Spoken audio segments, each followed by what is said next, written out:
Bonsoir, Marc-André. Bonsoir, Sarah. D'abord, les deux députés expulsés hier se sont adressés aux journalistes en début d'après-midi. Qu'est-ce qu'elles avaient à dire? Oui, bien justement, Mme Wilson-Raybould et Mme Philpott ont été expulsées du caucus libéral ensemble et c'est donc ensemble qu'elles ont livré ce point de presse, justement, juste avant la période des questions cet après-midi.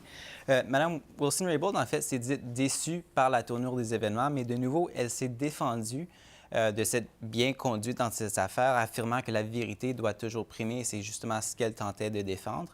Mme Philpott, elle, livrait plus ou moins le même message. Elle a expliqué que les décisions qu'elle a prises visaient justement à défendre le système judiciaire, à s'assurer que la vérité prime. Elle a affirmé qu'elle trouvait que ce soit important de toujours garder la tête haute, de pouvoir regarder dans le miroir et de dire qu'elle peut vivre avec ses décisions. Donc, je vous propose justement d'écouter ses propos lors de son point de presse. On l'écoute.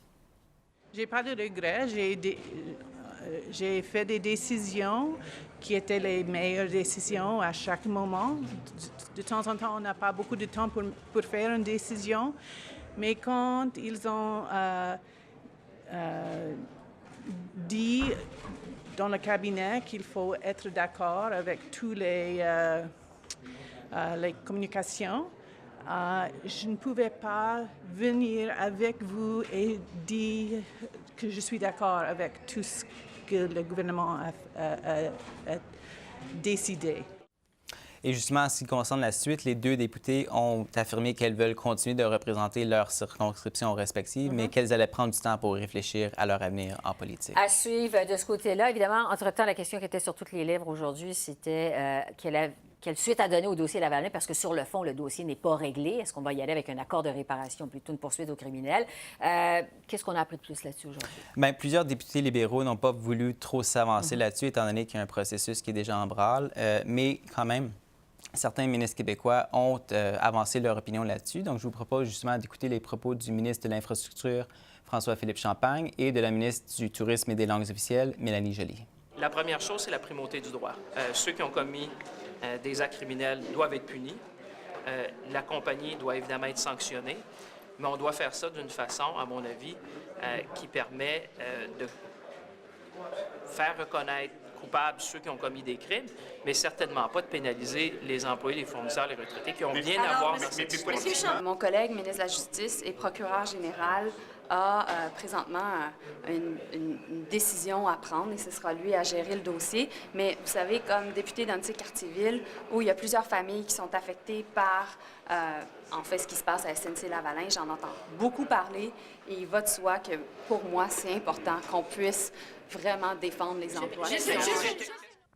Et d'ailleurs, le procureur général David Lametti, lui non plus, n'a pas voulu trop s'aventurer sur cette question-là, étant donné qu'il y a un processus qui est en cours. Donc, je vous laisse écouter ses propos là-dessus. On est encore dans une période où on pourrait avoir un appel dans le processus de contrôle judiciaire. Donc, pendant ce temps, je ne peux rien dire parce que chaque chose que je pourrais dire pourrait avoir un impact sur le procès. Ça devrait terminer sous peu. Et si Marc-André, les libéraux espéraient, avec les deux expulsions d'hier, tourner finalement la page sur l'affaire SNC-Lavalin, c'est revenu vraiment les hanter encore une fois aujourd'hui à la période des questions communes. C'est clair, ça a dominé la période des questions et on voit clairement que l'opposition, tant les conservateurs et le NPD, refusent de lâcher le morceau. Donc, je vous propose justement d'écouter cet échange entre le chef de l'opposition officielle, Andrew Scheer, et le premier ministre.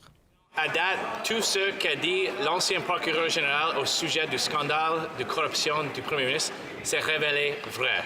Et tout ce que le premier ministre a dit s'est révélé faux. Alors, pourquoi le premier ministre continue-t-il de dire des choses qu'il savait fausses? Très honorable Premier ministre. Comme tous le savent ici dans cette Chambre, être membre du caucus vient avec des droits et des responsabilités. C'est pour ça que j'ai écouté ce qu'avaient nos membres du caucus. Nous savions que ce lien de confiance qui doit exister à l'intérieur d'un caucus est essentiel pour pouvoir continuer de se battre pour les choses importantes, que ce soit la réconciliation, que ce soit la lutte contre les changements climatiques ou que ce soit le renforcement d'une économie pour tout le monde. C'est pour ça qu'on a pris la décision difficile à prendre et on continue de façon unie sur les choses qui comptent.